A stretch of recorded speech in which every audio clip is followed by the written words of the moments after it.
students. Today I'll be teaching you all verbs that are modals. Children, I've already given you one video lecture on modals. This is my second video, and then here I'm going to explain you the usage of certain modals. But before that, let's recapitulate.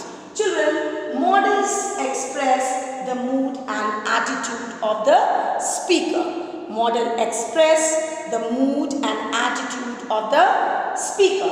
Now children, modals are even auxiliary verbs. Very important. Modals are also known as auxiliary verbs. Auxiliary verbs means helping verb. Auxiliary verbs means helping verbs. Now, but all auxiliary verbs are not modals. Modals are auxiliary verbs, but all auxiliary verbs are not modals. Let's come to the example. Now see here, is, are, am, was, were. If I say these words, these are auxiliary verbs, or you can call it a helping verb. But these are not modals. See the example of modals.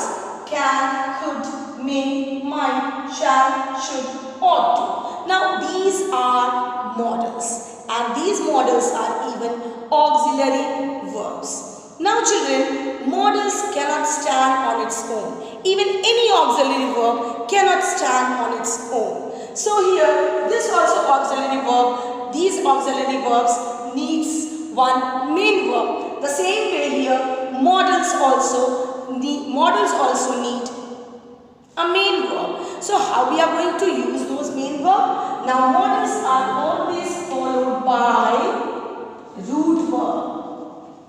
Root verb. Root verb means we are talking about V1 form of the verb. Modals are followed by root verb. Suppose I say, I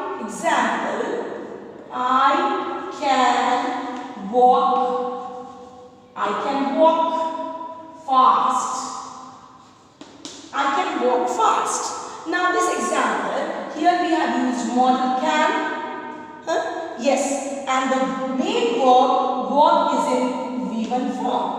That is V1 form. That is the root verb of walk. Got it? So modals are always followed by root verb. This you have to remember. First thing, that modals are auxiliary verbs, but all auxiliary verbs are not modals. The second important thing is that modals are always followed by root verb. Got it, children? Now children, let's come to the usage of may, might, could in terms of possibility. Now children, if I say may, that is a good possibility. A good possibility. If I say might is weak possibility. A weak possibility. And could is a very weak possibility.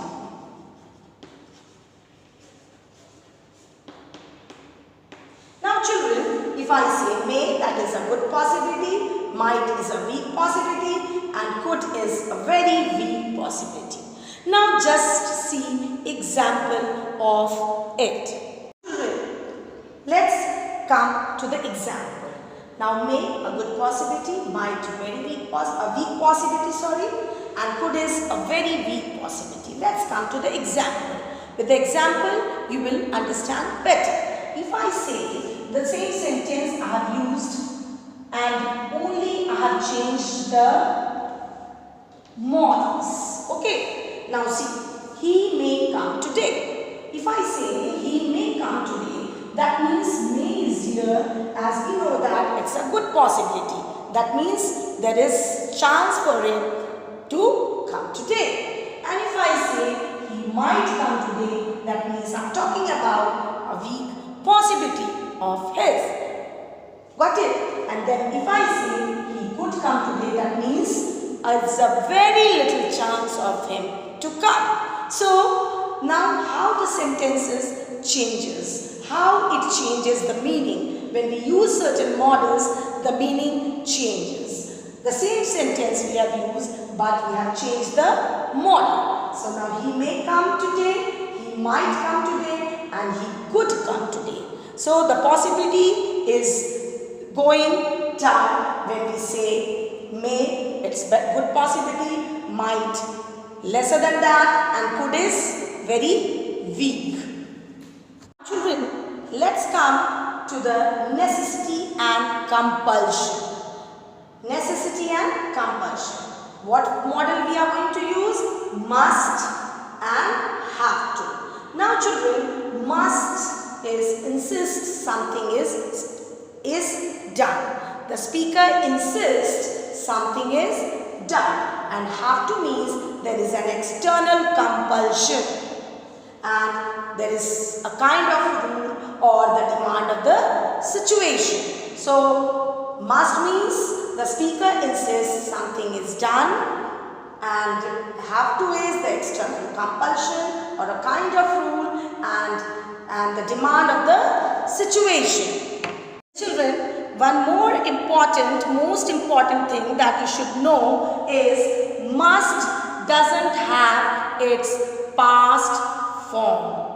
It has its present as well as future, but have to has its past form, that is had to. So now let's see one example of model must. You must visit the site. That means, as I have told you, that must is the speaker insists something is done. That means I want you to visit the site. So you must visit the site. If I say you have to visit the site, that means it's the compulsion. It's compulsory that it's the compulsion, external compulsion that you have to visit the site. So these are the difference between must and have to.